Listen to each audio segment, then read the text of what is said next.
The sun is shining, summer is upon us, perfect time to head out to the backyard, head out to the beach, go for a swim, but there are a few things that you should know before doing so to prevent tragedy this summer. Sean Feely from the Canadian Red Cross joining us now. Good morning. Good morning, nice to be here. So really it is something that people need to be aware of. Oh, definitely. We want to encourage people to be outside, to have fun, enjoy the water, actually all year round, but now the sun is out, people are going to get in the pools a little bit more, so there's a few things that they have to be aware of. And drownings are preventable. Drownings are preventable, that's right. And we know who's drowning, where they're drowning, why they're drowning, so it becomes predictable. And if we can predict something, then we can prevent it. Okay, so let's go through some of the biggest tips that people need to know this summer before going to any body of water. If we're talking young children, the number one thing we want to do is supervise them. And sometimes we forget that if we're having people over, we're having a barbecue and people are running around and having a good time and splashing around, we forget to supervise the young children.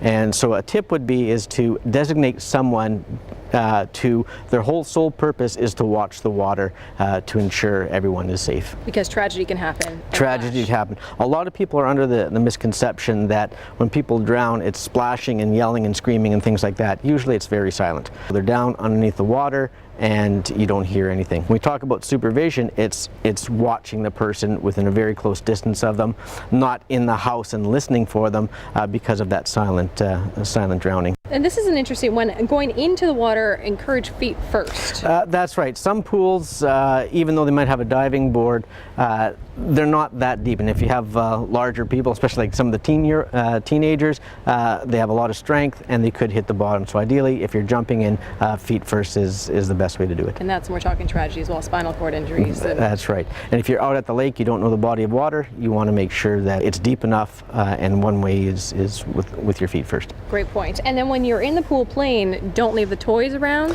That's right. Kids are attracted to these toys. They want to reach out. They can slip and fall.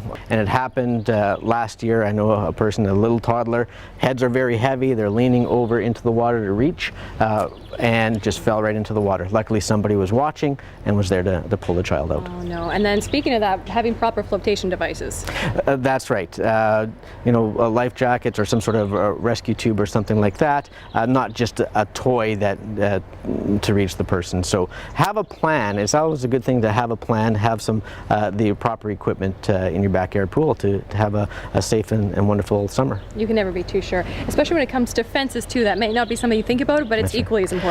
Each jurisdiction, our municipality will have their rules for the fences. I believe the City of Winnipeg a maximum of 6.5 feet, so it's around 5 feet, 5.5 feet. The fence you see around here is a 6-foot tall fence.